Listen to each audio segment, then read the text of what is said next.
color's your brigade? Blind people, how can you not see? Wife! Napkin! I would say men have it harder just based off the fact that like girls can walk around saying that they're 10s. Like the inflated self-esteem that social media has provided. The biggest misconception people have about modern dating. If I have a woman who I truly love, guys get to and I go out and choose fuck, who and they I come back date. to her, and I don't care about her, and I only love my girl, that's not cheating. Cheating with another That's guy exercise. seemed like If a she better even idea talks to a than dude, it's cheating. Okay, I might be exaggerating a bit here, but at the same time, characters like this can be found on the internet if you look hard enough. And they're gaining more and more popularity by the second. People, especially young men, which are their targeted audience, choose to willingly follow these alpha male influencers and believe every word they spit out. Of course, these male influencers are taking advantage of that, exploiting their audience for a profit.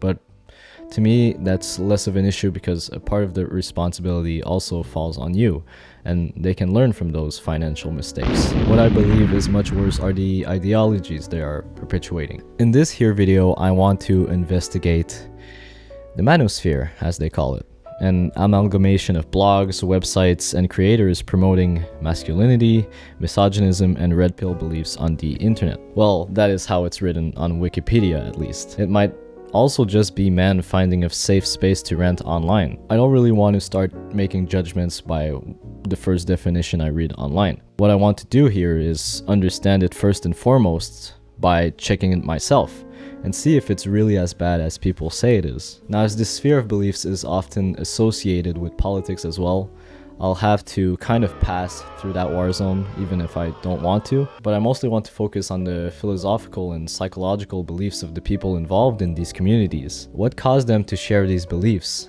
How do you get red-pilled and fall into this rabbit hole? And also, why the hell is all of man's self-help composed of getting jacked, getting dates, and nofap? Is that the secret recipe for happiness? Well, let's explore these online neighborhoods and maybe discover answers to those questions. And maybe we can try to uncover what true masculinity is within all of this mess. Look at me. Nice chance to look at me.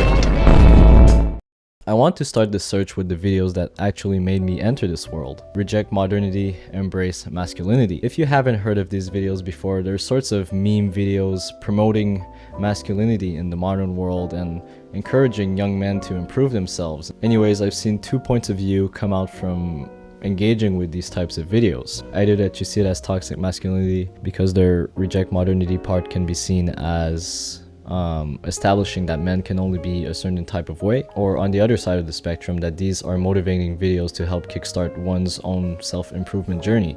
I understand where both points of view come from, and I understand that if taken from a surface level, it can definitely seem as derogatory, especially for a select few of those videos. Not all of them are made equal, I admit. But I think we're missing the point here if we see them in that way. Their intent is not to attack other groups, but to inspire young, lonely, vulnerable young men, a demographic that is increasing each year, to take action and try to lead fulfilling lives. Although, to be fair, if you look at the comment sections of those videos, there's some absolutely hateful statements that nobody should set their eyes on. Now, as I started viewing more and more of these videos out of sheer curiosity, I've started encountering a new type of community: men's self-help. I've never really paid attention to this type of self-improvement simply because what they talked about wasn't really what interested me at the time. If you look at men-focused self-help, you tend to notice a trend where they focus on working out, stopping masturbation, cold showers, and increasing attractiveness, among other topics. You can see an emphasis on physical changes first and foremost. I'm not saying that the people who make videos on the topic are what popularizes them,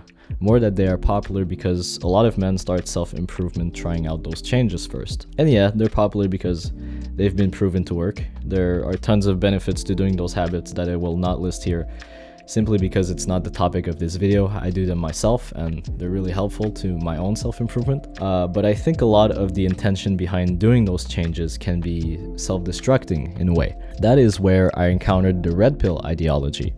And I've heard about this red pill ideology for a long time on the internet, but I've never really researched the topic and tried to understand this philosophy in depth. A lot of people start off doing these things to increase female attention, or even worse, to become a man of superior status to all other males. Whatever that means. The red pill today is heavily focused on the dating scene and the set of rules that apparently comes with it. The last thing you want is to be weak, right? So you must improve yourself to not die alone and sexless. It's a way of thinking that takes advantage of your own insecurities with yourself. You start looking at women as targets to be conquered instead of human beings. You start looking at other men as your competition, as your enemies instead of other human beings. This sort of mentality can be dangerous to me because it prevents you from establishing any level of depth in a relationship. You start classifying people with labels and you start judging them for not being as good as you or being better than you. I don't know. Sure, you will have a lot of relationships and friendships because you increase your social skills and confidence, but will they be people who will be with you in your own moments of weakness to support you? It seems to me that when I encountered it for the first time, it was fueled by hatred for women, of course, as they say on the news, but especially for themselves. They use negativity as a motivating force behind their actions. I'm improving myself because I hate myself. Before making any judgments here, I think it's important to understand that the men involved in these communities were once either ridiculed, emasculated, passive, depressed, or addicted to a limitless cycle of porn, video games, and junk food. So it makes sense that they want to overcompensate for their previous lack of masculinity. It makes them want to attack people who were what they once were before. They try to become the ideal of the alpha male, becoming more assertive, more confident, more dominant in their interactions, to aim for what they want in life without caring about what anyone else thinks. And I think that's a noble goal at first. And it does work at first glance, because for once in their lives they are able to feel a sense of control. But that kind of mentality ruins you over time. It's all born from deep-seated insecurities. I've read many articles of men who have gone through that journey, and even at the top of the dating scene, they come out unsatisfied. Maybe it's because life is composed of much more than that. You know, there are many things that society cannot exist without. Trust, fairness, empathy, sacrifice, love. And from what I've seen, these very important life values are not talked about much in those communities. You know what they do talk about a lot though? Women. How they work, how to conquer them, how they hold so much power today over men. And to be honest, it makes sense, since most of those communities are composed of men in their 20s, the demographic that probably cares the most about the opposite sex. It's been proven scientifically that men do worse off being single than women do. In fact, women tend to be happier when they are independent and single. I mean, I am a part of that demographic as well, and I can say that it's true from my own experiences. You have a ton of hormones telling you to find a goddamn partner, but when there are no available options, you have to put that frustration somewhere else. For some people, it's porn addiction. For others, it's parasocial relationships. For these guys, it's the manosphere.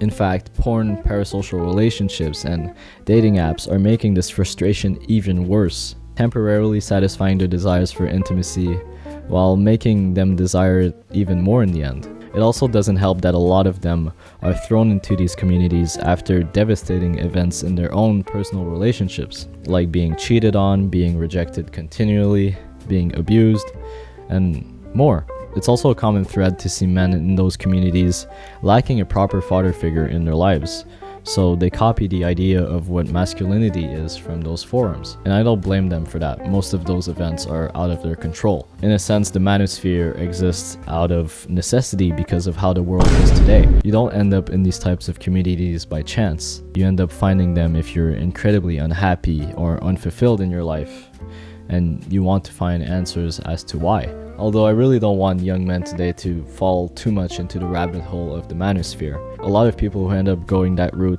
end up much more miserable than before. Why believe in a philosophy that doesn't bring you anything good? It's mostly because it does feel like the truth, especially if they base it on their own experiences with life and the opposite sex.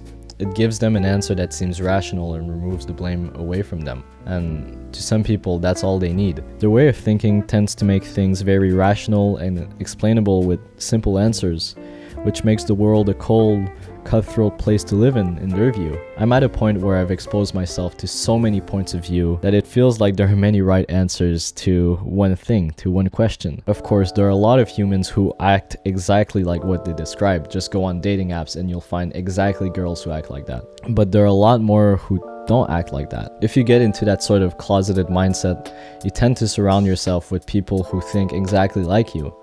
And it becomes a sort of confirmation bias because of that. Dating apps, furthermore, are making these problems even worse because not only women's standards have increased so much, because they can have hundreds of choices, and then as a reaction, men choose to analyze women's dating standards through those apps, but also because we judge relationship fulfillment on the entire basis of a person's photos. We reduce people's entire personhood to their photos. Think about that. We become commodities to be sold, not really, real people that we can interact with. It's kind of weird. Dating apps are good for nobody, not even top 20% of men who gets hundreds of matches or the woman who gets thousands of matches. The overchoice syndrome is real here. We all tend to like having freedom of choice, but the knowledge of having more choice increases our chances of being dissatisfied with what we already have. I have to admit that for some men, it's inevitable to pass through that mindset as well. For a while, I was also passing through the mindset of the Manosphere. Who would have thought I was skinny, short, and addicted to video games, so it's no wonder I got into that kind of mentality. The circumstances I was born with sort of determined how I started to think. It's a bit of luck how things turn out in the end, but I do believe that anyone can change their way of thinking and their lives by putting in effort. I think it's the only way, actually. And I think it's a good thing of the Manosphere to get that kickstart that you need to start improving yourself. And maybe when they get out, talk to other people, to actual real people, they'll realize that maybe life is not all of the rules that they say they are. The masculinity communities act for a lot of men as a sort of scapegoat to escape from their real issues. Philosophical issues, emotional issues, spiritual issues, any way you want to call it. They try to divert themselves from their problems by doing extrinsic changes, exterior changes, instead of intrinsic changes, interior changes.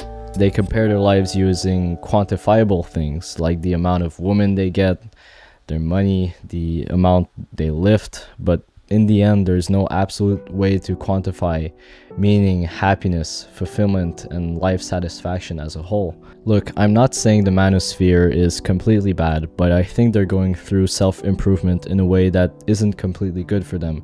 Sure, it can be a good way to kickstart your self-improvement journey, but it shouldn't be your whole philosophy all the way through. To me, they most likely have the wrong idea about what will make them happy in the end.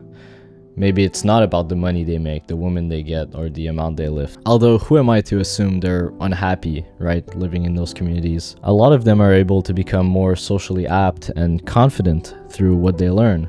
Browsing through the communities themselves and looking at the videos that are sort of considered Manosphere videos, I've come to learn that it's become much more moderate over time. Of course, some of them still subscribe to the ideas of misinterpreted evolutionary psychology, or how women all want the same things and all function the same way and are predictable, or the infamous alpha fucks, beta bucks idea. But still, a lot of them just want to become more confident, to be comfortable in their own skin, and be the best versions of themselves in the end.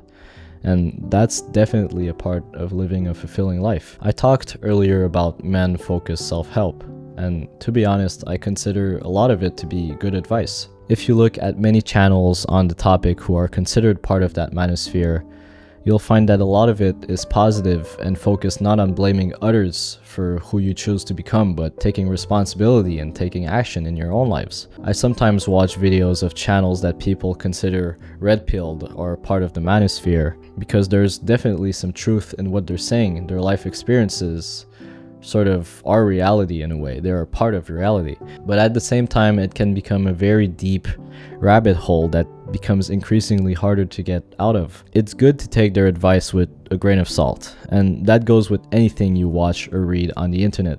including myself. The only way to truly build a life philosophy that works for you is to have many diverse experiences and to learn from the mistakes of having those experiences or just having them in general. You make mistakes, you learn from them, and you become yourself. Also, to be honest, it's good to always have that distance from the internet. When I entered this black hole of the Manosphere, I sort of felt like shit for a little while. Really, it's good to get off of the internet and take a break from all those things and experience the real world sometimes and see that people really aren't that bad. You'll find that real life isn't exactly as black or white as they say. There's an amazing amount of color and nuance in there, and really, I wouldn't have it any other way.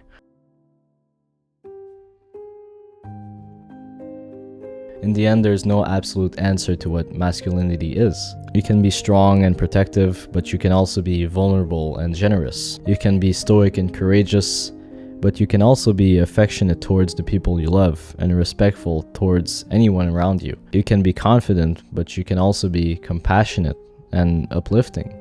You can be all of those things at the same time, and a lot of those traits are not typically associated with our own idea of masculinity. I think Marcus Aurelius was onto something when he said, "Waste no more time arguing what a good man should be. Be one." I agree heavily with him on the fact that it isn't what we say that defines our character, it is what we do. And I think that's why we should spend less time consuming Manosphere content, trying to define what a man is, and instead getting out there in real life and having many experiences, keeping an open mind at all times and unrestricting your worldview, distancing yourself from everything people online say and defining by yourself what it means to live a fulfilling life. And yeah, that's much harder than reading stuff online and copying their philosophies, but maybe we can live a better life from that. I think that's really all we're searching for in the end.